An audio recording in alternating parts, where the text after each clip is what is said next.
RHIP is a boutique education advisory that helps aspiring students get accepted into top-tier education institutions globally for high school, undergraduate, master's, MBA, and executive education. Right, so very good morning to everyone. Thank you all for being here. My name is Vibha Kalsi. I'm the CEO and founder here at ReachID.com. As you know, ReachID.com is a leading students admissions consulting firm, and we help with study abroad and careers advice. I have a very special guest with us here today, Imran from the Rotman School at the University of Toronto in Canada. Imran, thank you so much for being here. And I know you just flown in last night and still braved it and made it to the office on a rainy morning here. So thank you so much for being here. And thank you. Let's just open up with a little bit about you, your background, and by the way, guys, he is from Bombay, in fact. So we have a fellow Mumbaiker with us today. So just a bit about your background and how you ended up at Rotman. Yeah. So first of all, thank you so much for inviting me. It's a pleasure to be here. It's always great to be back in Bombay. So I left Bombay actually when I was 15 years old in '96. So I just gave away how old I am. Anyway, so I went to Canada for high school, then stayed on for undergrad. I did my bachelor's in business economics. Then came back to Bombay actually, worked in finance for about 3 years, decided that it's not for me. So I wanted to explore what else was out there, and so I thought MBA was the best way to do that. So went back to Canada, did my MBA from another business school, not Rotman. Since 2010, I've been working with recruitment and admissions. Started off at the Schulich School of Business, and then so I was with Schulich in India actually, managed the Schulich MBA in India program for a little bit, moved back to Toronto, managed global recruitment for Schulich, and then started at Rotman December 2018. So it's just been about a year that I've been lucky to be at the Rotman School. Yeah. Okay, so you picked the Rotman School, and clearly there's things that are unique about Rotman versus the other schools in Canada and around the world. So if you could just give us sort of an overview of Rotman as a university, when it was founded, the culture at Rotman, what sort of makes Rotman unique in your eyes? Great question. So Rotman obviously is part of the University of Toronto. I'd be remiss if I didn't talk about the University of Toronto because it is, outside of the US, it is one of the top universities in the world. It's actually just recently been ranked the number six university outside of the US worldwide. The reason for that is, it is it's a research-intensive university, so it has been at the forefront of research and innovation in its 192-year history. So far it's graduated 10 Nobel laureates, 4 prime ministers. It's where insulin was invented. It's where the technology that we all use on our smartphones was invented. So it has always been at the forefront of research and innovation. And I think that culture of being, in the center of things is very much a part of Rotman as well. So, I think our dean likes to use the term, it's a Canadian hockey term, but it's skate to where the puck is going, where the puck, go skate to where the puck is going, not where it is. Exactly. So, and you can see that with the research and innovation hubs at Rotman, right from the creative destruction lab to the self-development lab, which is very much part of the curriculum at Rotman. Okay. Yeah. All right, great. So speaking about the curriculum, if you could just sort of lay out the structure of how the 2 years at Rotman are planned and designed, and what sort of are the mandatory courses, how much flexibility do the students have, and how do you sort of create your own Rotman experience just from an academic perspective? Sure. So the 2-year MBA, I shouldn't say 2 years, it's actually like 20 months MBA program is split into 3 parts. The first 8 months is core curriculum. So you have a set of mandatory courses that all students have to do. And that spans all the different business functions, right from finance to accounting to operations to economics, strategy. You do have a few elective courses in the first year as well, but most of it is core curriculum. So the courses are pretty much laid out for you. You then go into, once you complete the core terms, you go into the summer break. Now that's an internship period. The difference with Rotman is that the internship is mandatory. So every single Rotman student has to do an internship. There is a bit of flexibility because you can do that internship either in the summer, the fall, or the winter term in the second year, but it is mandatory. Our Career Center did research about 3 years ago, and they found that students who did an internship were 3 times more successful in landing a full-time job than students who didn't. So, just to make, for students to have a successful career into the jobs that they wanted post-graduation, we've now made the internship mandatory. So that's the internship. Now, most students do the internship in the summer. Because that's when most of the firms have their internship programs. They're very structured internship programs that firms provide. So I would say about 70 to 80% of students do the internship in the summer, but there are a few students who do it either in the fall or the winter term in the second year. So they do it like a part-time internship with? No, it's full-time. It's full-time. Okay. Yeah. So if you did your internship in the fall, you would do courses in the summer. I see. Right. So once you've done the internship, you then go into the second year, and this is the customizable part of the program. So we have 15 different areas of interest or specializations, and students can pick courses in all of those areas. There's no limit to, there's a limit on the number of courses you can take, but you're not pigeonholed into 1 or 2 areas. You can really, pick courses from all the different areas of interest and customize your MBA experience. Everyone has to declare a specialization, or you can Not choose sure. not to? Not sure. This is a common misconception. I think across the board, students feel like they have to specialize in something or 1 or 2 things. But at the end of the day, the degree that's on your wall is an MBA degree. It's just an MBA. It's not an MBA in finance or something like that. So you have the option to do a specialization? You have the option to, and you also have the option to do a general MBA. It's totally up to you. And I advise students to pick their elective courses based on 2 things. Think about where you want to go post the MBA and what courses will help you get there. And also look at the knowledge gaps that you currently have, or skill gaps that you're trying to fill with an MBA, right? Because you're doing the MBA once in your life, so you want to make the most of it, So even if there are courses, if you want to get into investment banking, but there are courses that are outside of finance that you find interesting, go for it, One of the best courses I did in the MBA was a negotiations class where, you're doing negotiations filmed much like in a room like this. You're negotiating against another team, and the professor's filming you and giving you feedback on your negotiations. So your body language, that kind of thing. So there are a lot of interesting courses at Rotman. We offer about 110 elective courses, and you have to pick 12. So there's a ton of choice. Oh wow. Okay. A little bit about the grading system at Rotman, like how is it a curve system, is it a flat system, and how does the grading system then transcend into recruitment, if at all? So I think grading system is it's pretty straightforward. We follow a 4.0 GPA scale. The class average is usually around 3.4, but there's no grade inflation, there's no curves or anything like that. I think grades are not, a lot of students do focus on getting that high GPA, but I try to tell students to not focus on grades so much, because at the end of the day... You're speaking to the wrong audience.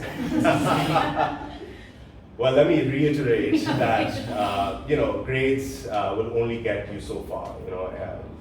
You have to think about, is this the best use of my time? To get a B plus, to go from, let's say, a B plus to an A minus, and then from an A minus to an A plus, I think the amount of effort and work that you need to put in gets exponentially a lot more. So is it really worth that much time? Because you can use that time to do a lot of other things like networking, which is equally important, or if not more, to get a job, right? So networking, there's a lot of social events, there are a lot of clubs, case competitions, on-campus networking sessions with companies. So there's a lot of other activities and resources available to students, and you would do yourself a disservice if you didn't take advantage of all of those, just for the sake of that A+, which most of the companies, by the way, don't care about. So they don't care about.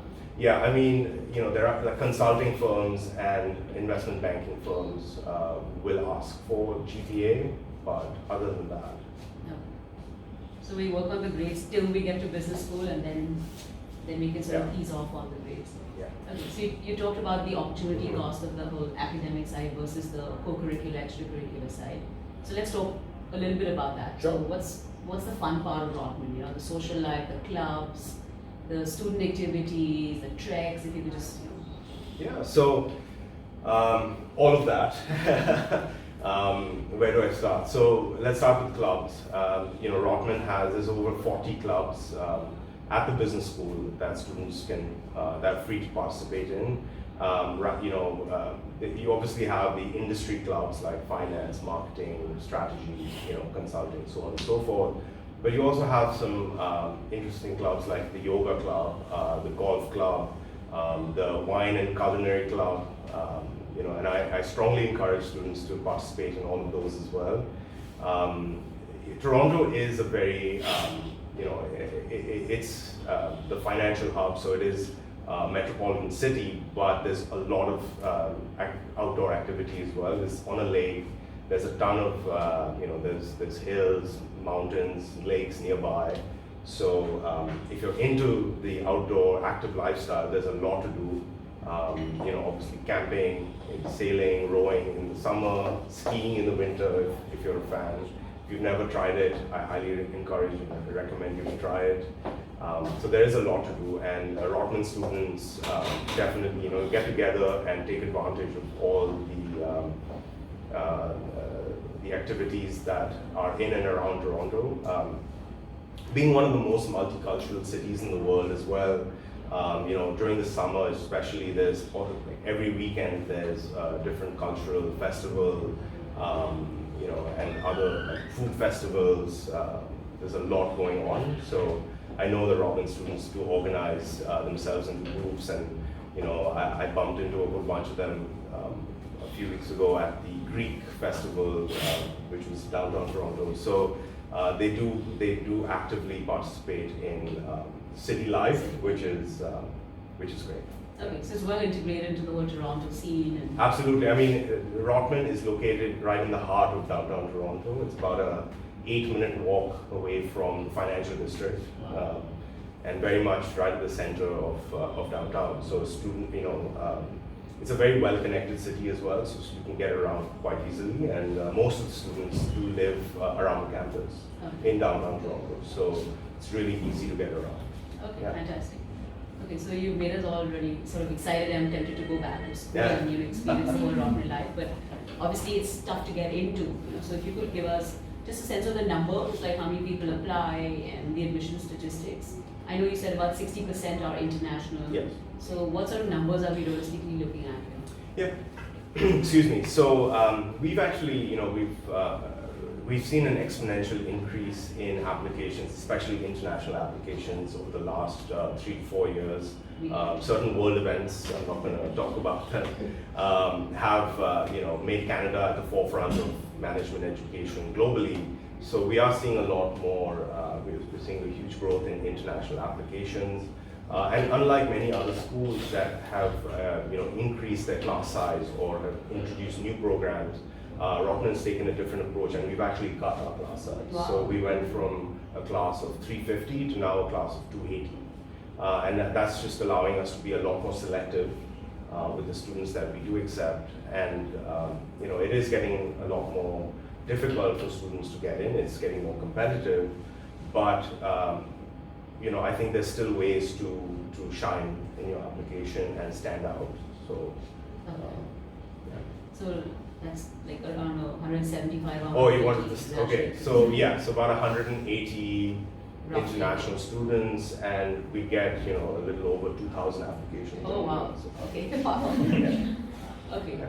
Great. So let's sort of try to decipher the code and figure out how to actually get there.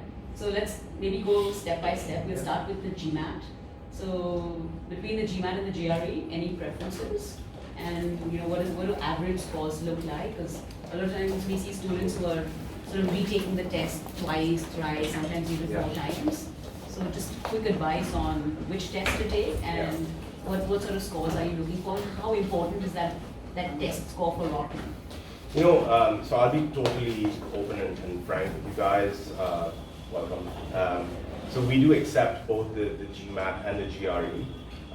Because the GMAT has been, historically has been accepted for a longer period of time. I think GRE has been only recently coming up in business schools, and now most business schools will accept both the GMAT and the GRE. But because we've had a lot more experience with the GMAT, we understand that test better. So, we know what a 42 on quant means versus an a 5 on the AWA versus a 7 on the IR. We understand those scores. Many of us on the team have done MBAs and have done GMATs as well. So, we're more familiar with the test. With the GRE, to be very frank, I don't know what a 160 on the quant section of the GRE is. So while we accept both the GMAT and the GRE, we do prefer the GMAT test just because we understand it better. And as I mentioned earlier, for CFA, for candidates who pass CFA 3, we don't actually require either the GMAT or the GRE. So. Okay, great. So no real preference, but if possible, the GMAT is just sort of better interpreted internally. Yes, and we do take the highest score. So if you've taken it, 2-3 times, we'll always just take the highest score. We don't average out scores. Do you super score? Will you take my highest quant and my highest score? No. We just take your highest overall score and then whatever the other sections are. Okay. Okay. And how many times is sort of when you look at a file and it's like, if someone's taken the test 5 times, are you like, why are you, again, the opportunity cost of like doing the test 5 times, or are you like, great, this is great effort and you finally ended up with a strong score? So, the only thing that comes to my mind when you said 5 times is that's really expensive. Yeah, it is expensive. To do that. But no, we don't, more power to you if you have that kind of money and time to dedicate to the GMAT. But it's just one section, it's one part of the application, right? It doesn't tell the whole story. At the end of the day, it's just telling us your analytical or quantitative ability, but it's not the whole picture. So, while it is important to have a good GMAT score, I would say 5 times is a bit excessive. Sure. Yeah. Great. A little bit about number of years of work experience and eligibility from that perspective. I just had another thought about the GMAT while we're on it. Don't cancel your scores. I do see sometimes 7 scores in a score report, but it's like 4 of them are cancelled. So don't cancel your scores, even if you feel like you bombed the test. You might end up with like a 550, 600 score, but don't cancel it, because if you take it again and you crack a 650 or you increase your score by like 80 points, that's actually a very good story to show that you didn't do so well the first time, but you were actually able to study and improve your score significantly. So if you cancel your score, we don't get your score. So don't cancel your score. So it's points for effort. So, yeah. Okay. So the eligibility, a number of years of work experience. Yeah. Are you looking at candidates? So I know the average is about 4.5 years or so. If people have 2 years of work experience, are you guys open to them? Do you encourage people with lesser work experience to apply? Or is the line like, apply when you're sort of at the average? What about a little bit of the older candidates? So which side of the seesaw do you sort of swing on?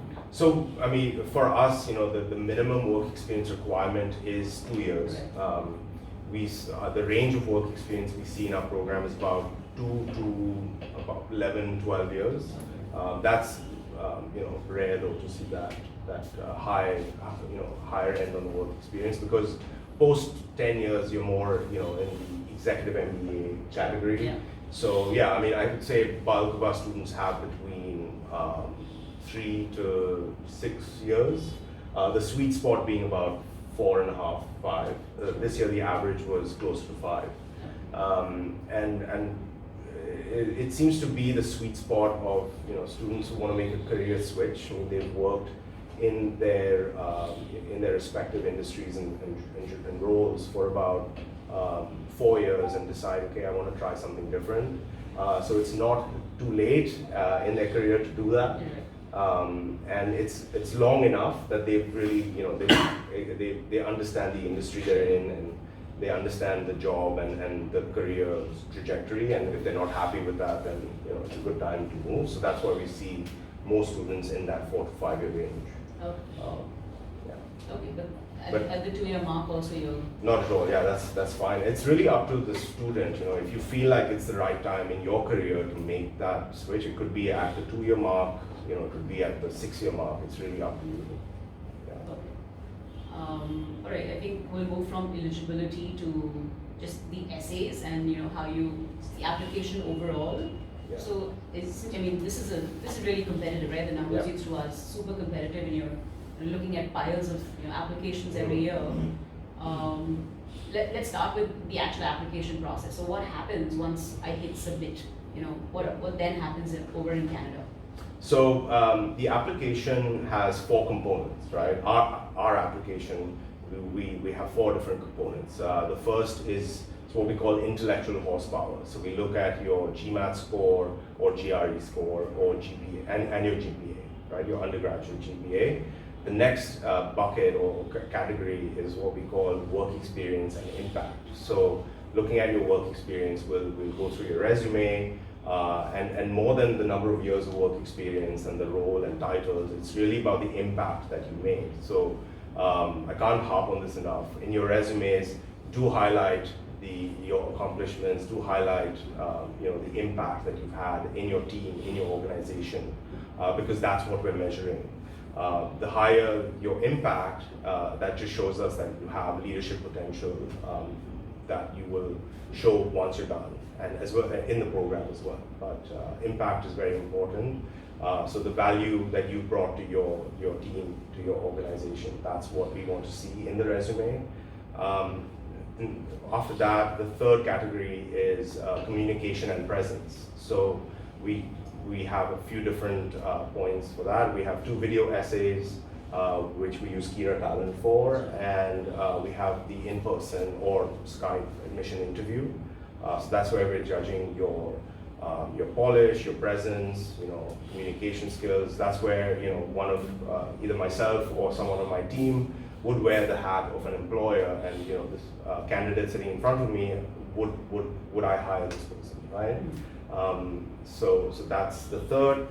The fourth is, and I get most questions about this, it's what we call spike factor. So spike factor was something developed by McKinsey a few years ago, and they use it in their hiring process. And it's really what sets candidates apart. So you get thousands of applications, but what really makes a candidate unique and different from everyone else? That's what we've coined as spike factor. So our essay, to answer your question about the essay, we don't have a traditional, why MBA, why Rotman, personal statement essay. We actually have a 1,000-word essay on describe your spike factor, right? And last year it used to be a photo essay. So we asked you to upload 3 to 5 photographs showing your spike factor and then talking about it. This year the photographs are optional, but the essay is mandatory. So we found most students have really good answers for why MBA and why Rotman. And it's kind of boring, to be honest, because that comes through in the admission interview anyway, right? So we just thought of this question being more of an introspection exercise for students, really, understanding yourself, understanding what makes you unique, and having you bring that through the application. Okay, so that's Rotman's spike factor. Absolutely. Compared to the other applications. Okay, great. So a little bit more about the video essay, if you could, Yeah. because a few schools have a video essays, just for the benefit of everyone here. Some advice on how to think about the video essay, and what are you guys actually perceiving when you're looking at these videos? What are you looking at? So the video essays, much like the admission interview, is really to gauge your communication skills, right? It's that one part of the application where you're authentically yourself. You know, you get about 30 seconds. So the question, we have a question bank, and we have a software that we use that will throw out a question at you. You get about 30 seconds to think about your answer, and then 90 seconds to answer the question. So there's no prep required. The questions are quite general. To give you an example, how, if every week had an extra day, how would you spend that day? Or what was the last book you read, and talk about how it impacted you, So very general questions, nothing like business related. We're not asking you to solve business cases in 90 seconds. But what we're looking for are two things. A, are you able to think of an answer off the cuff? And are you able to communicate your thoughts and ideas clearly in a concise period of time? Okay, and think on the spot, right? Because it's sort of like a bot that sort of throws out a question at you. Exactly. So there's only so much you can prepare for. Exactly. Yeah. Okay. Yeah. And the spike factor essay is really, again, it's talking about your accomplishment. It could be personal, it could be professional, it could be a goal that you set for yourself that you were able to accomplish, that you're proud of. And again, that shows us that you have grit, you have determination, you have discipline, all of the values that we care about. Sure. That would be great. Yeah. All right, we'll move from admissions over to financing. Sure. The other sort of elephant in the room. Mm-hmm. So I'm excited to get to the school. You told me how to sort of crack the code and actually get admitted. Mm-hmm. How do I finance my education, right? So financial aid, scholarships, any sort of monetary support that the school gives, if you could just shed some light on that. Sure. So every applicant that is admitted to the program is automatically assessed for a scholarship. We have about $4.5 million in financial aid that we award every year to students. This past year, the average scholarship amount for international students was close to about $25,000. And the range was... That's Canadian dollars. Canadian dollars, yes. The range was $10,000 to $120,000, which is full tuition. Oh, okay. So, so there's a wide range, and the average is about $25,000. We do offer loan programs as well. We have tie-ups with two of the large Canadian banks that offer loans to students who have a co-signer. We also partnered with companies like Empower, Prodigy Finance that can also help you fund your education up to the full tuition amount. So. Okay. Yeah. So there are financing options available, as well as financial aid available through Rotman. Okay. Yeah. And the scholarships are they just equally shared between Canadians and international students, or are some of them sort of more reserved for locals? No, so our scholarship fund is for all students, regardless of nationality. It's based on merit. Okay. Yeah, they're all merit-based scholarships. Okay. Yeah. And since you brought up the Canadian dollar and the cost of the program, spinning off from that, if you could run us through a little bit of a comparison between, why someone should apply to a school in Canada, and you could take Rotman as a specific example, and any other school in the United States, right? So what are some of the differences? Let's start with cost, and then maybe, go deeper into the other, so just to give people a comparative of life in the two different countries. Yeah, so cost is definitely a big factor. The Canadian dollar is the conversion is about 1.3, so $120,000 Canadian, 120,000 Canadian dollars is about 90,000 US dollars for 2 years, right? That's the tuition for the entire program. And that is quite cost competitive compared to top schools in the US, where the tuition is like 150,000 US dollars. So the reason we're able to offer this tuition to students is because, unlike the US, all Canadian universities are government institutions. So Canadian institutions receive a lot of funding, grants from the government that we're then able to subsidize the cost and make it more affordable for students. Okay. So there's no, it's not like because it's cheaper tuition, that there's a cost quality kind of comparison. They really are world-class institutions, but because they're funded by the government, we're able to pass on a lot of that funding to students and make it a lot more affordable. Which then, talking about tuition, you should also talk about ROI, right? The tuition is 120,000 Canadian dollars, but the average salary when you graduate from the program is a little over $100,000. So the payback period for a Canadian MBA is under 3 years. And the work permit that you receive after an MBA is 3 years. So not that that's any kind of restriction, because once you come to Canada as a student, you can live and work in Canada for the rest of your life. So, but the ROI is there for someone who's looking to work in Canada for a few years and then maybe return to their home country post-graduation. Okay. If we could delve a little bit on the visa situation. Yeah. So you mentioned the 3-year work permit. What happens after the 3-year work permit? At what point do I then apply for my citizenship? Yeah, so if you graduate from a 2-year master's program, you are given a work permit for up to 3 years by the Canadian government. Within that 3-year period, if you like to stay longer, you have to apply for your permanent residency. Now, if you graduate, once you graduate, like the day you complete your program, you are eligible to apply for your permanent residency. So most students, as soon as they're done with the course, they put in the application for the PR or permanent residency.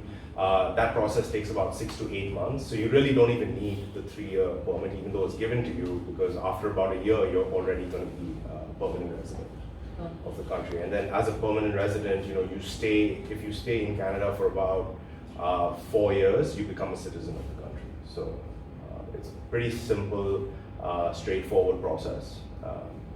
Yeah, and Canadian government they want students to stay and live and work in the country. So they're incentivizing students because they need them. Especially graduates of like the top business. Absolutely, yeah. I mean, the Canadian, there is a big drive towards a push for immigration in the country, but the Canadian government wants to attract the right kind of talent. They want to attract educated professionals that are going to contribute back to the economy. So they're heavily incentivizing international students like yourself to come, study, and then live and work in the country after. Okay. You said live and work in the country, so let's maybe jump to careers.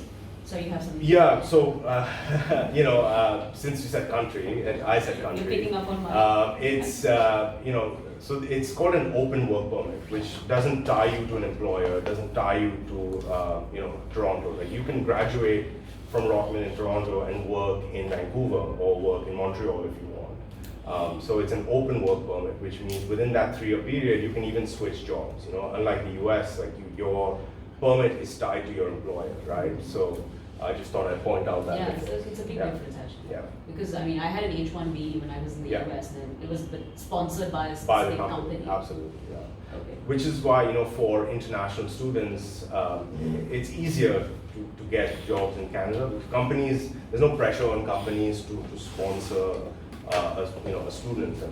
For them, all they care about is this student the best fit for the job, for the role, regardless of their immigration status, because everyone who graduates from the program, whether they're Canadian or international, is legally allowed to work in the country. So they're perceived as equal. Absolutely. Okay. Yeah. All right, great. Just a little bit about what sectors do you see people going to from Rotman? I know it's a finance specialty school, but just what sectors, what kind of companies are coming to campus, recruitment numbers every year, what sort of trends around hiring? So, because of the success of the internship program, about 50% of the students walk out of the day they finish their courses, about 50% of the students are already employed. Between sort of 0 to 3 months. Internships, they just get Exactly. Yeah. So the internship, usually translates into a full-time job offer. So even in your second year, the start of your second year, you will have one job offer in hand, and so a lot of students take that job offer. So they have a job offer waiting for them the day they graduate. But at the 3-month mark, the placement rate is about 85%. Sort of 4 to 5 month mark is closer to 95%. So it's career services is quite successful in placing students in whatever industry they want to get into. But as you said, Toronto is the financial hub of the country. It's actually the second largest financial market in North America after New York. So a lot of the, all the Canadian banks and a lot of the global bank headquarters are located in Toronto, minutes away from Rotman.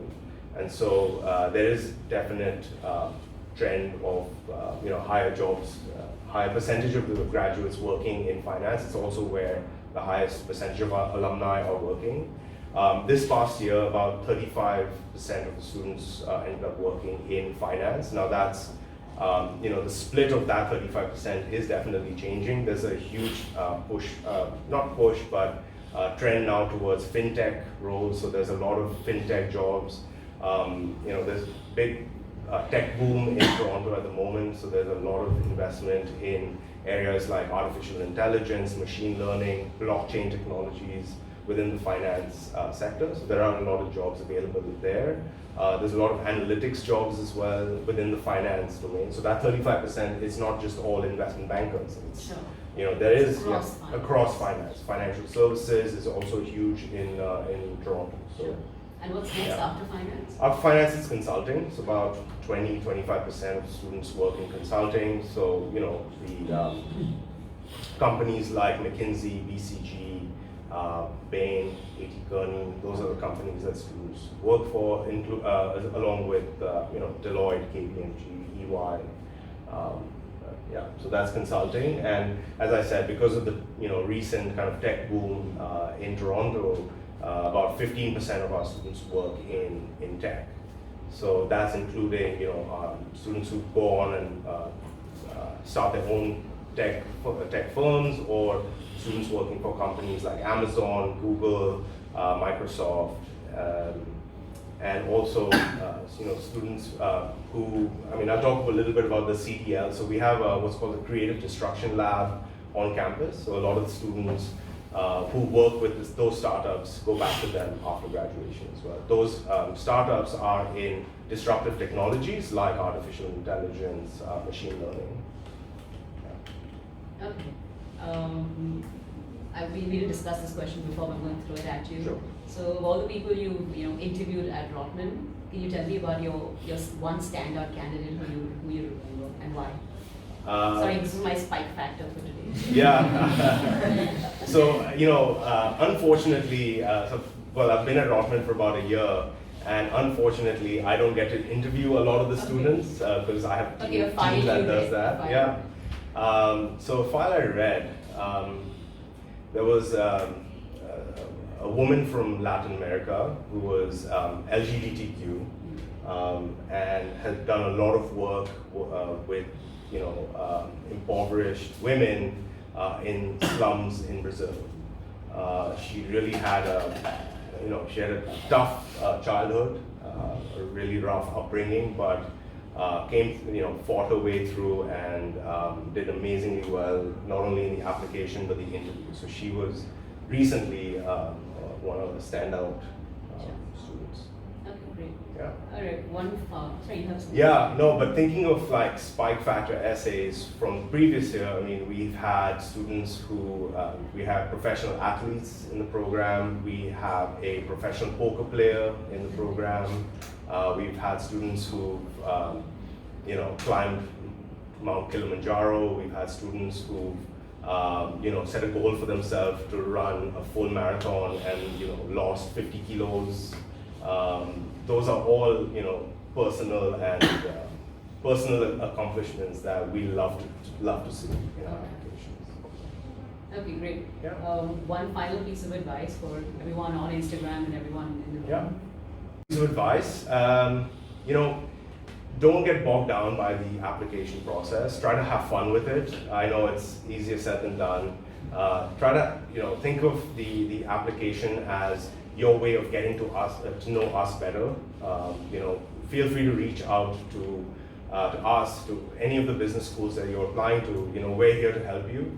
And think of us as an admissions committee that's looking for reasons to admit you into the program. So when we read your application, we're not looking for reasons to reject you. We're looking for reasons to admit you. So as long as you give us a solid reason why you think you're a great fit for Rotman, that's all we want. Apply early, because the earlier you apply, the better it is for you, both from an admissions perspective and scholarship perspective. So, yeah. So apply early, have fun, don't take it too seriously, and we're always here to help and support you. So good luck, and thank you. All right, great. Thank you so much, Imran. That was really very, very sort of informative, and you're super approachable, honest, upfront, and you've really been able to shed a lot of light on the whole Rotman experience for us. And thanks so much for making time from your busy schedule. I know you have very packed days. That's all right. Thank you so much. Thank you. It's been a pleasure. Thank you so much. Contact us at help@reachiv.com for any further queries and join us on Facebook, Twitter, and YouTube.